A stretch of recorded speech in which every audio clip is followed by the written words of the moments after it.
Hi, I'm Christy and welcome back to my channel. In today's video, I'm here with a historical romance author guide. So this was a bit of a series or author videos I was doing when I first started my channel like a year and a half ago. I did a few of them. I know I did Lorraine Heath, I did Beverly Jenkins, I did Joanna Shupe.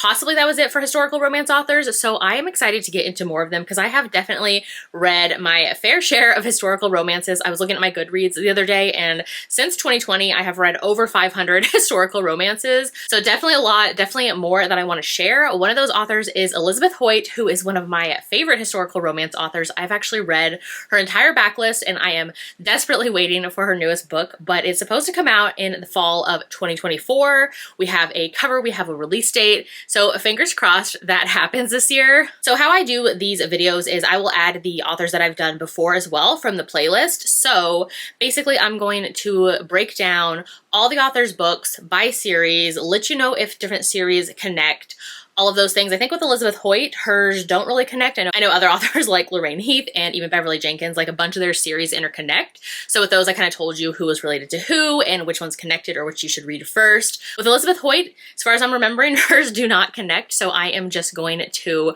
run through them all. I'm going to grab my notes that I have on my phone here. So this is how long I've been meaning to do this video. Let's see, I have my notes here from February 26th of 2023, so a long time coming, and we are finally here today. All right, so with Elizabeth Hoyt, she has 4 series that I'm going to be chatting about. There are 21 books. She also has 4 novellas as well that play into some of her series, so I'm going to break them down. So I'm going to be starting off with her first series, which is the Prince's Trilogy. So the first book in the series is The Raven Prince, and I love this one, so I can't wait to talk about it. So in this one, the heroine is actually a widow, and she finds herself in some financial troubles, and she's currently living with her mother-in-law, or her late husband's mother. She kind of needs to like find a job or do something because she is like kind of in financial straits at the time.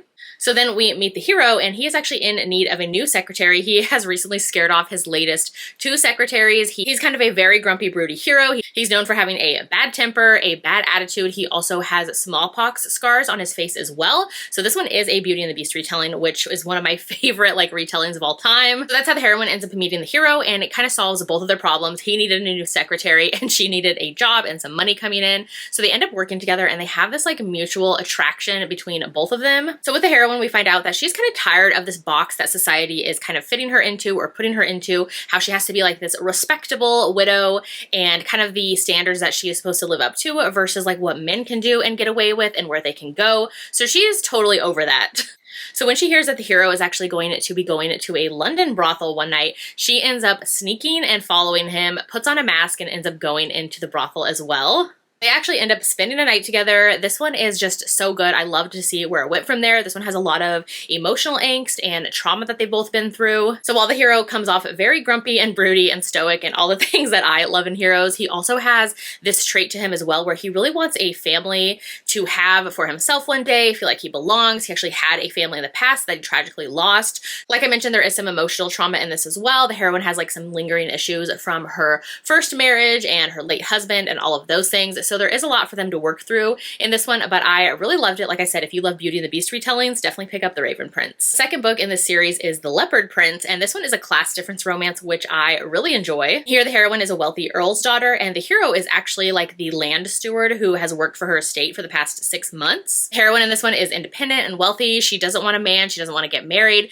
but she is totally appreciating the hero and all he does for her land. So as this one goes on, we find out that the hero was raised on the neighboring lands, and he was the groundskeeper's son there. We also find out that the lord who reigns over that land, that the hero has a little bit of bad blood between him, so that kind of leads into these kind of neighbor feuds that we see happening in the story. So we see some sheep and livestock actually end up getting poisoned and killed around the village, and the hero is the one who's getting all the blame for it. So this one does end up diving into more of a suspenseful plot with the hero and heroine trying to work together to prove that he's not the one who are injuring the livestock, and they want to find out who is instead. This one So good. Like if you love class difference romances and tons of like my lady talk, definitely read The Leopard Prince. So the third book in the trilogy is The Serpent Prince. So when the story starts in this one, the heroine ends up finding this naked, unconscious man who is out on like the countryside when she is walking around where she lives. And of course that ends up happening to be the hero, who is actually a Viscount. So the hero was left nearly to death. He was beaten by some enemies, and so the heroine ends up taking him in and nursing him back to health.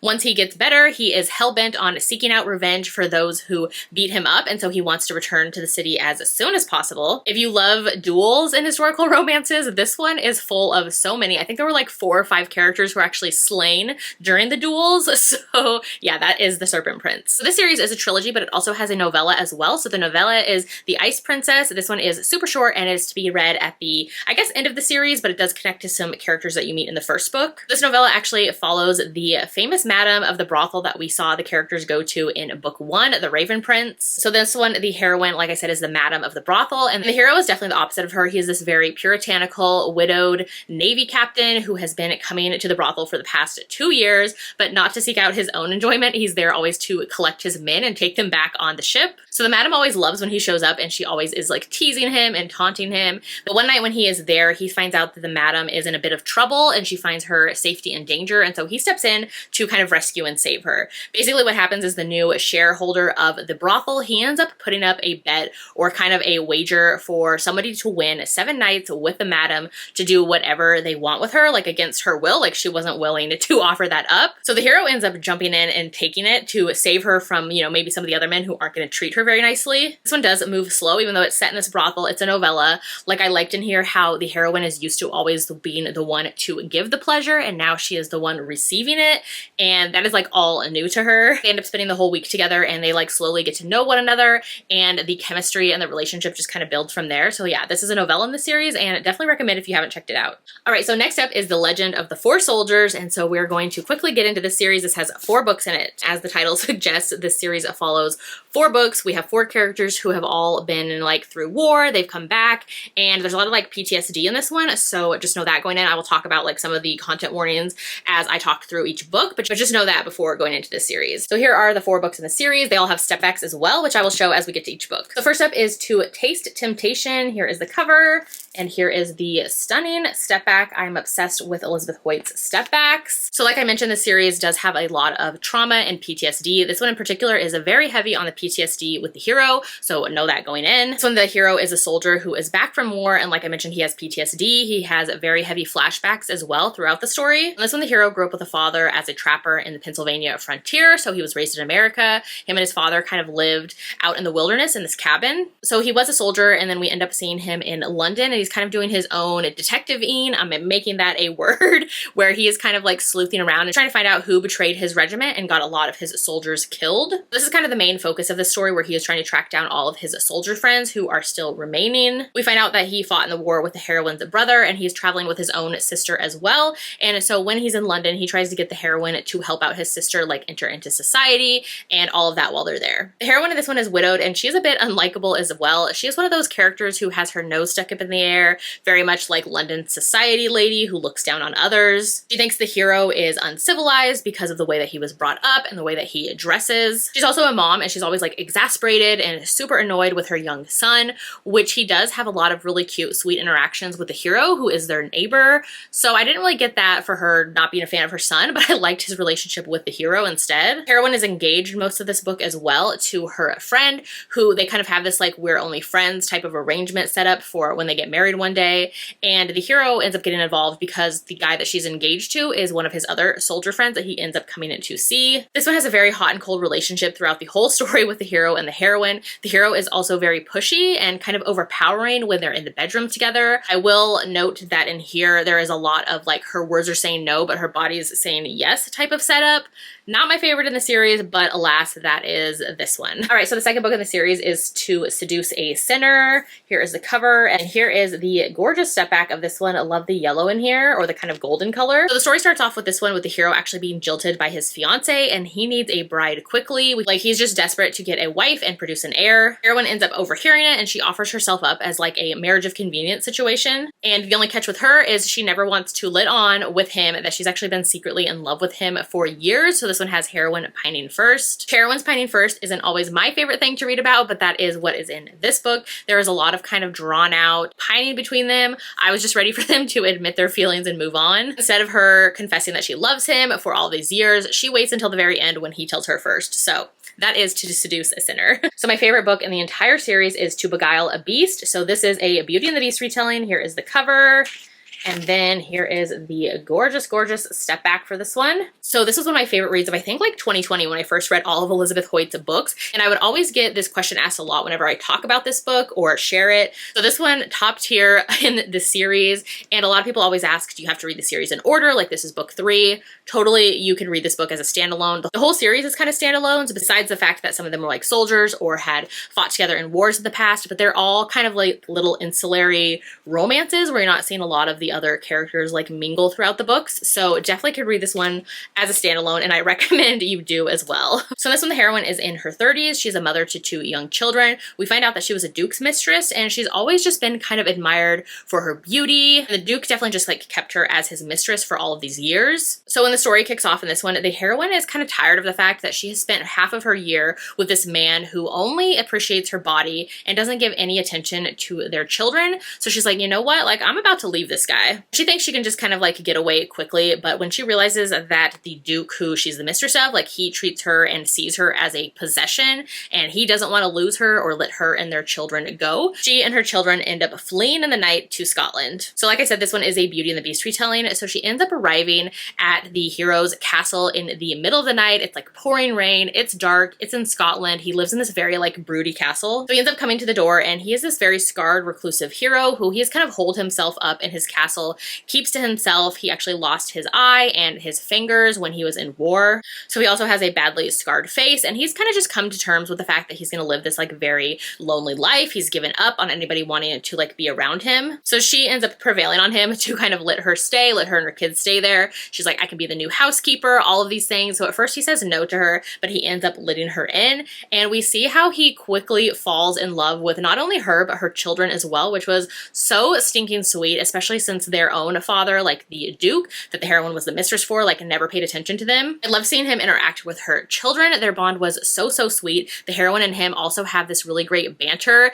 that starts off right from the start with him. The hero is also a naturalist, and so it was super fun seeing him share his love of nature with the children. So he's working on his newest book, which is going to kind of show or share all of the animals and birds and flowers for England and Scotland. Definitely pick this one up, especially if you love Beauty and the Beast retellings. Elizabeth Hoyt writes some great Beauty and the Beast ones. The last in the series is To Desire a Devil. So here is the cover of this one, and let's see. Here is the step back as well. Like I said, Elizabeth Hoyt has amazing step backs that I love. So this one I did really enjoy the hero's journey in here. Like I said, all the heroes in the series, they are all soldiers who have come back from war with past traumas and injuries and all of those things, a lot of PTSD as well. The hero in this book was actually held in captivity during the war, and he has been presumed dead for the past 7 years. So the story starts off with the hero actually showing up at his ancestral home. He walks in there, and it's actually the heroine is hosting her party there. Nobody really believes him that he is the long lost son of the previous earl. So we find out that the heroine is kind of the niece of the current earl who has taken over the earldom, and she's always been obsessed with the hero's painting that was actually on the walls of the house, because like I said, it is his ancestral home where he grew up. We'll say the romance was a little bit slow in here, and I didn't really see a lot of connection with the hero and the heroine, besides the heroine just being like obsessed with his portrait on the wall.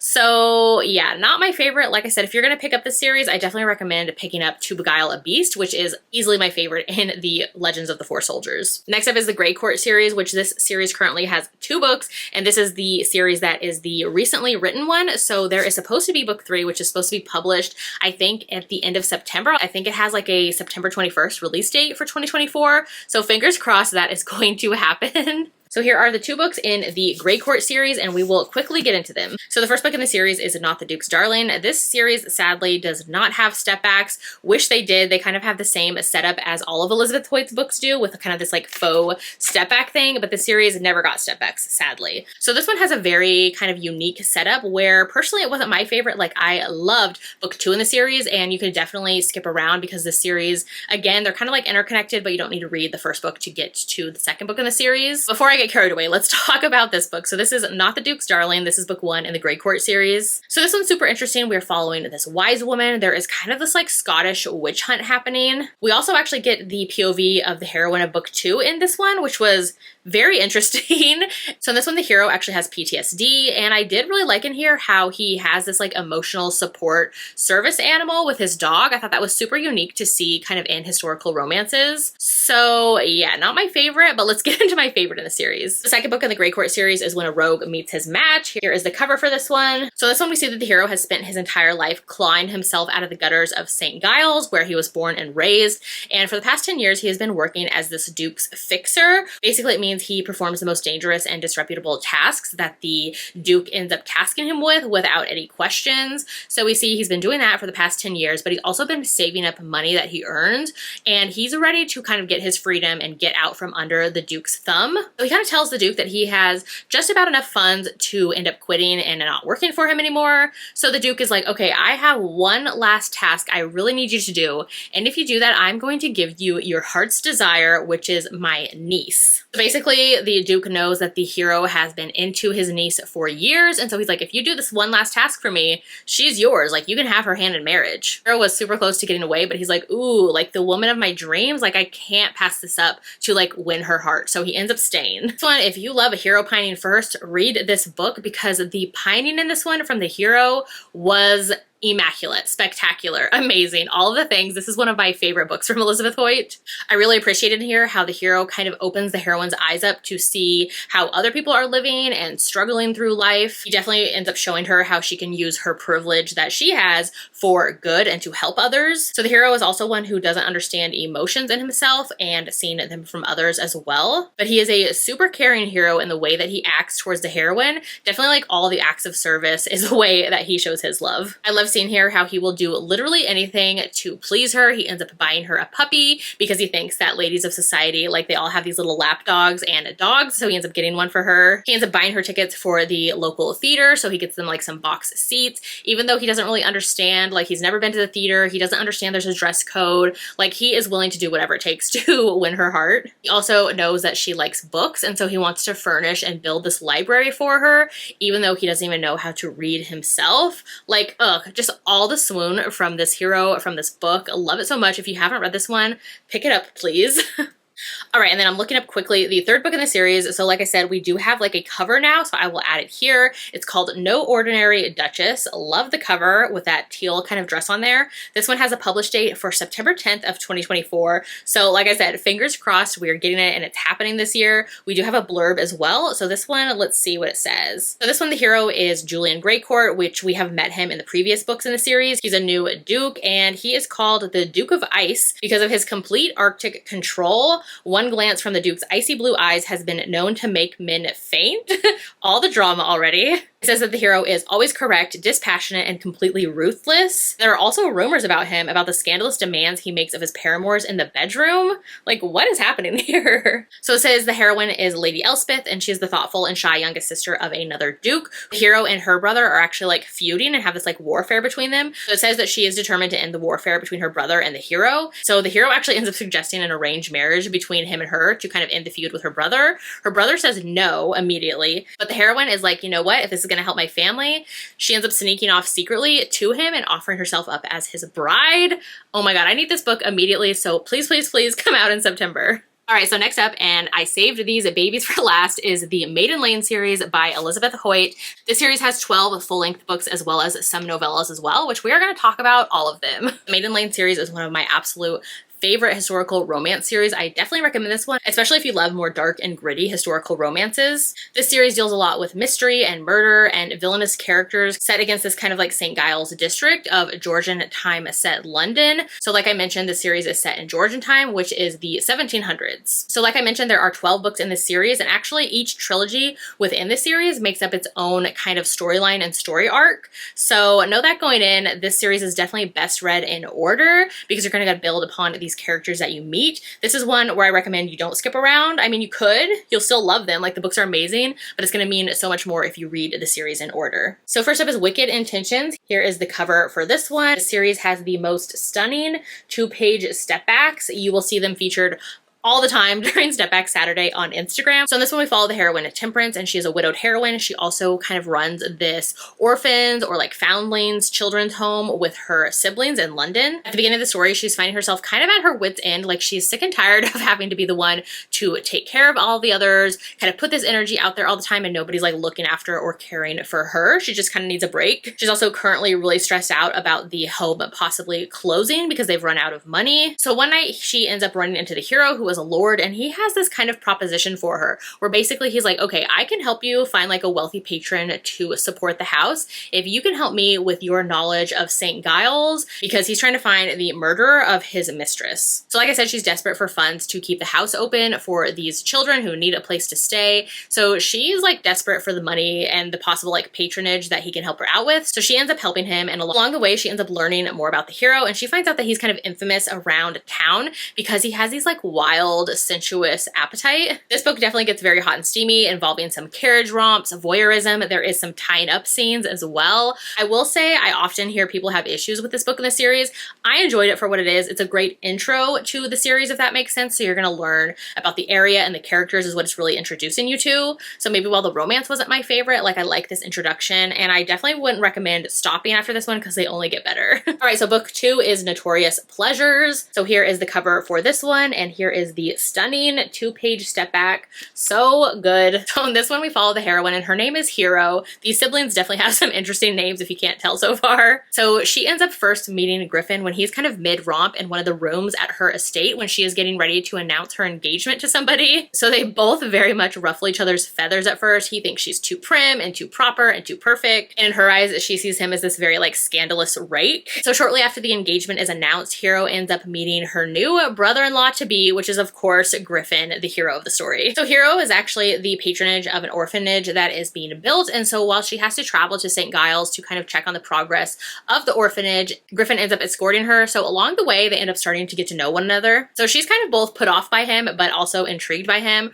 Her husband-to-be, or her fiance, who is Griffin's brother, is very like anti his brother, and so ends up finding out that Griffin is part of these kind of dangerous dealings that are going down in St. Giles that her owner brother is opposed to. And so she has like her fiance not wanting her to spend time with his brother, and she has her own brother not wanting her to spend time with Griffin. So she is like intrigued. So cue up all of the forbidden sneaking around St. Giles together with this utterly delicious hero. I actually really enjoyed Hero and Griffin's chemistry and banter that they have from the start. I couldn't wait for them to get together. I know a lot of romances can definitely be more about the lust for each other and the physical attraction that they have, but I liked in this one how they kind of get to know one another first as they kind of travel together through the St. Giles district together, and they kind of learn more about one another and become sort of friends first. Like, not to say that there isn't a physical attraction between them, because there definitely is. I just liked seeing them have actual like conversations and getting to know one another along the way. All right, book 3 is Scandalous Desires. Here is the cover, and then here is the gorgeous bathtub step back. So in this one, we follow the heroine, and her name is Silence, and she's actually the sister of the heroine of book 1. And the hero is known as Charming Mickey O'Connor, and he is a river pirate king. So basically here, the hero thieves, and he also collects tithes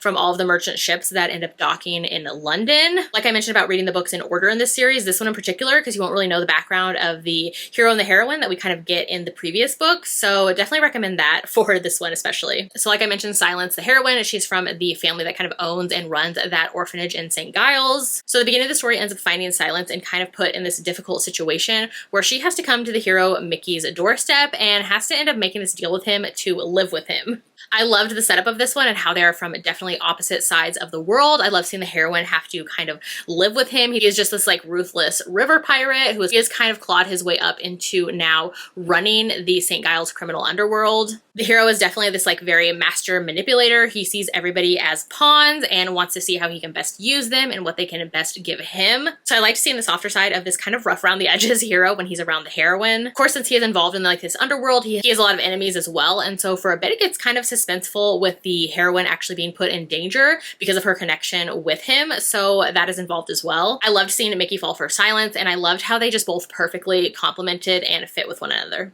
All right, so book 4 in the series is Thief of Shadows. Here's the gorgeous cover, and then the step back as well. Obsessed with this scene. In this one, we follow Winter Makepeace. He is the brother of the previous heroines, like his sisters are Silence and Temperance, and so his name is Winter, and we follow his story with Lady Isabel. Winter has been featured through all the books so far in the series since he is the one who kind of runs that orphanage with his family. While he did used to run the orphanage with his sisters, and now they have all kind of gotten out, gotten married, and while they're all still helping financially, he kind of needs somebody in there with the day-to-day operations. So with expanding of the orphanage now and kind of the prestige that the patronesses have brought to the orphanage, Winter finds himself now being invited to like society events. So Lady Isabel is a widowed lady of means, and she is one of the patronesses for the orphanage, and so she ends up finding herself kind of voluntold to be the one to help Winter with all of the like social etiquette and learning how to attend events and all of that with society. So this series as well, we have these ghosts of St. Giles who are featured throughout the entire series. Basically this kind of like very much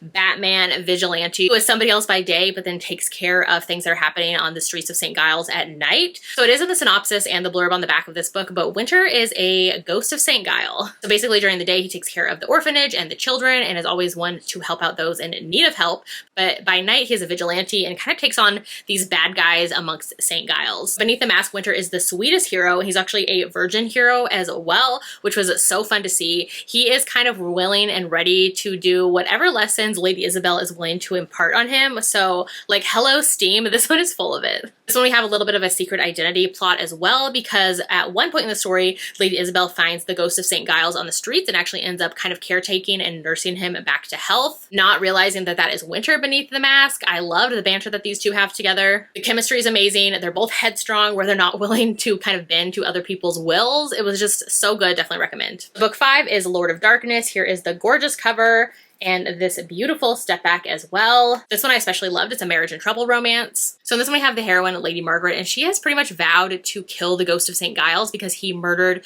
the only man she ever loved years and years ago. So the night that the story starts, she actually finally ends up catching the ghost of St. Giles, and she's holding a pistol to him, not realizing that beneath the mask is actually her husband that she hasn't seen since their wedding a few years prior. So like I mentioned, the synopsis is on the back of the books. They include who all of these ghosts of St. Giles are, so I'm not really like giving anything away that you wouldn't know without reading the blurb or the synopsis of the story anyways. So in this one, the hero is Godric, and he's one of the many masked vigilantes who are kind of there to avenge all the bad guys. And so, like I said, he is the husband of the heroine of this one. So the heroine has kind of been living in the countryside ever since her husband kind of ditched her on their wedding day a few years back.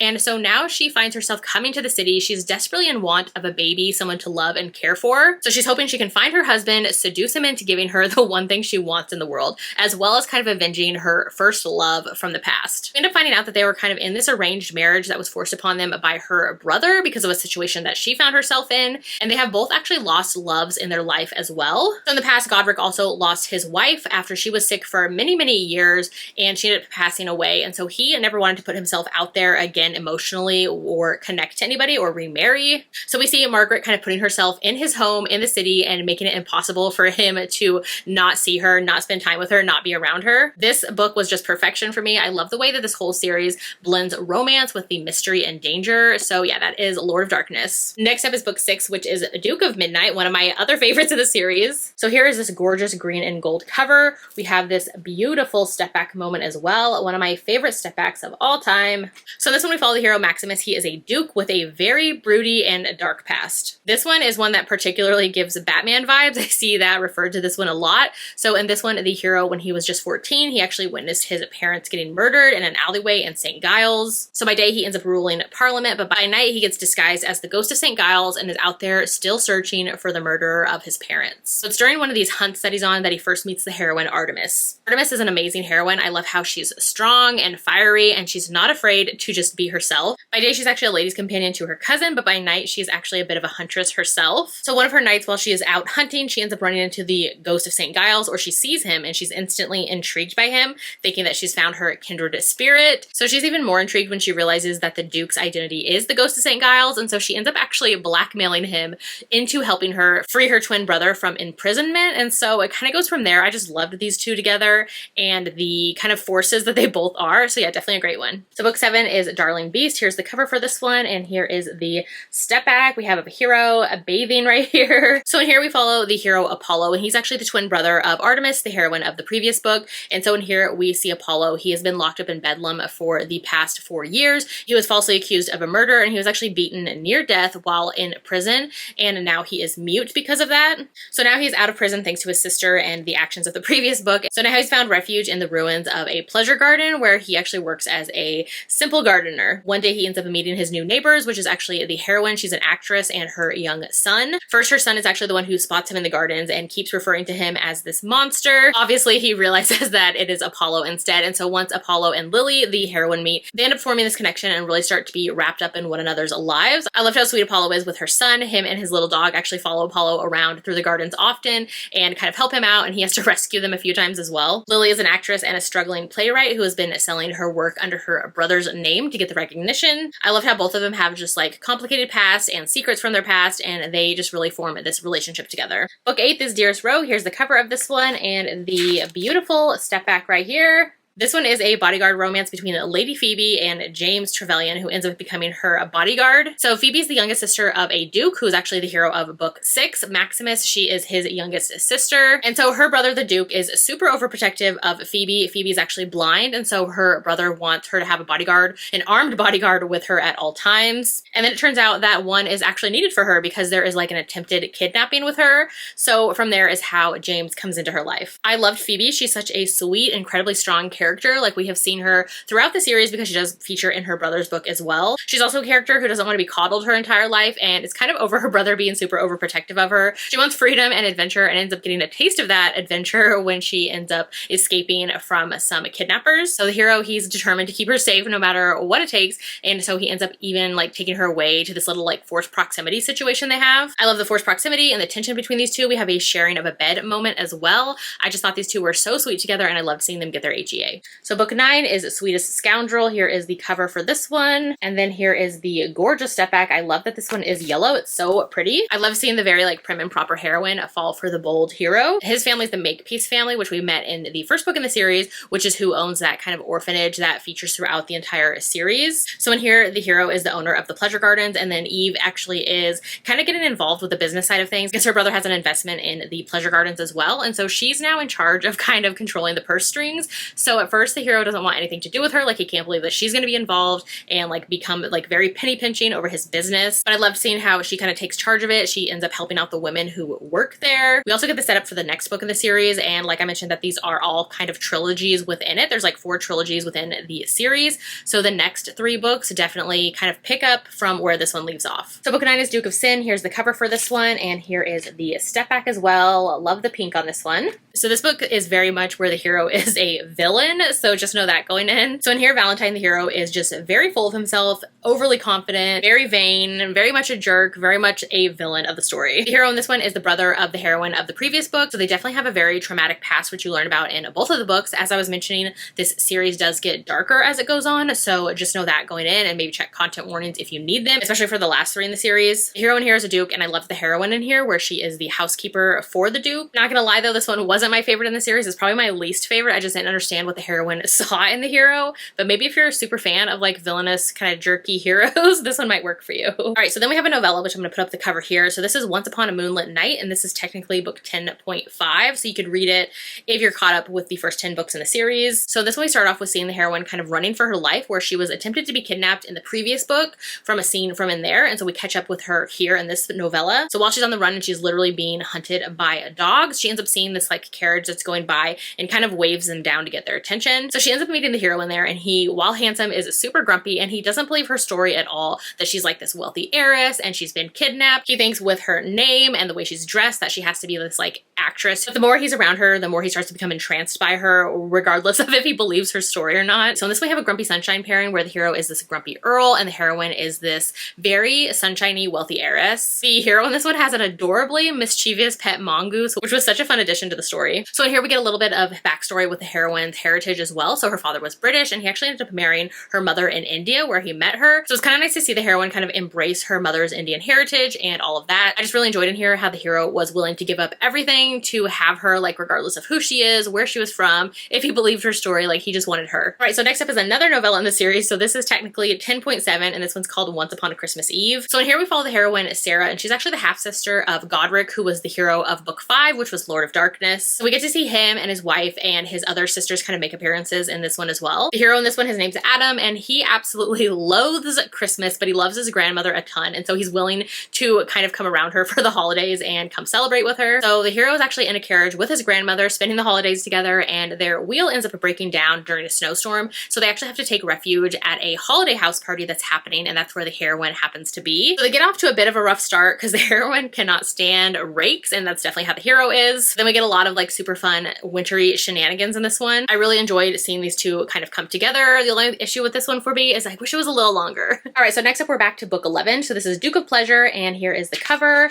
And then the step back, we have this gorgeous purple moment on like a balcony. So in this one we follow the heroine Elf, and she has made appearances throughout the entire series, and so it was so much fun seeing her get her story. She has practically raised herself. She's been assisting the Ghost of St. Giles, kind of sending messages, spying on people, doing all of those things. So like I mentioned, her name is Alf, or that's what she goes by. So Alf has been hiding this huge secret where basically she's not a boy, as she has led everybody to believe. She has just been using that to kind of survive on the streets because she's actually a girl. So by day, while she lives as a boy and kind of like trades secrets and spies around for people, she actually by night is one of the ghosts of St. Giles herself. So one night while she's acting as the ghost of St. Giles, she ends up saving the hero, who's a duke, from assassins on the streets. Around the same time, the hero actually ends up hiring the daytime version of Alf, so who he thinks is a boy, to help him kind of look into the Lords of Chaos. So in this one, these two get wrapped up in a super dangerous investigation. This one has so many layers to the story, but it really creates this like tension and angst and danger that I really enjoyed seeing play out. The hero in here, Hugh, he's actually a widower. He has 2 young sons. I liked seeing his relationship with his boys and their relationship with Alf as well. I just loved Alf. She's amazing. She's strong. She was resourceful. This one was just so good. Like I loved seeing their relationship and friendship just as much as their steamy times. So good. Definitely recommend this one. All right, and then the last full-length book in the series is Duke of Desire. So here's the cover, and here is the step back. Again, I love this yellow moment amongst the greenery. So like I mentioned, how there's kind of these trilogies within the series, and so the last 3 books, with this one being the culminating book, they've all been kind of following these Lords of Chaos, which is a very like dark, secretive society of aristocratic men who are doing horrible, horrendous things. So like I mentioned, these books get darker. This last trilogy in particular is very dark with some of the content in here, so definitely check content warnings if you want it. I know I have them on my Goodreads, but just know that going in. This book in particular really dives into the disturbing acts that are being put on people / affecting people's lives, which one of those is the hero of this book. Very much a heart-wrenching story, but it is so good. So in this one, we actually open up with the heroine Iris. She has been kidnapped by the Lords of Chaos in the previous book, and so we catch up to her in this book. And the hero in this one, like I said, he has a traumatic past with the Lords of Chaos, and so he has kind of led his life with this like revenge plot to infiltrate them and take them down. So he actually ends up becoming involved with the heroine because he ends up rescuing her, and from there he realizes that the only thing to keep her safe is to marry her, even though he never planned to marry. So that is kind of where their marriage of convenience comes in. Like I said, the hero in here has a ton of trauma from his past, and so he is definitely more cold to the heroine and keeps her at bay for definitely reasons that you will understand when you read it.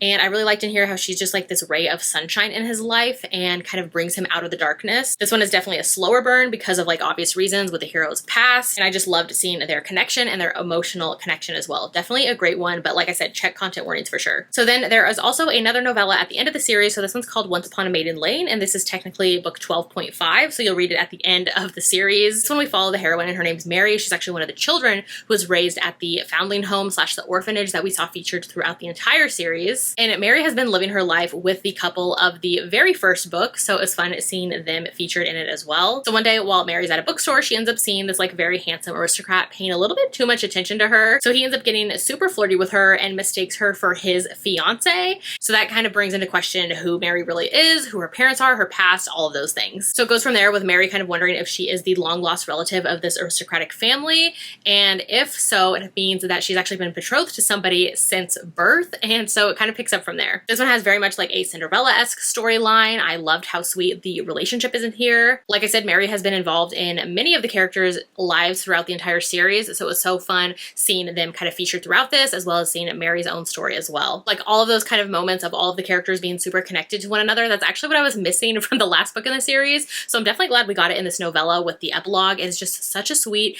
and way to like wrap up the entire series. All right, so those are all 25 books for Elizabeth Hoyt. Let me know in the comments if you have read any of these, if you're gonna now go pick any up. Let me know all the things. Hopefully you enjoy these. I have more planned to do. I especially love historical romances and diving into author guides. I usually binge authors, so I love then being able to put them all together, tell you where to start, tell you which series connect, all of those things. So hopefully you enjoyed. So if you want to leave me an emoji in the comments as well, if you've made it this far in the video and finished the whole thing, you definitely can do so. Maybe leave me anything green, any green emoji, since we saw a ton of green covers and step backs in the Maiden Lane series. So yeah, thanks so much for watching. If you haven't done so yet, make sure to like and subscribe so you don't miss out on any of my future videos, and I'll see you in my next one.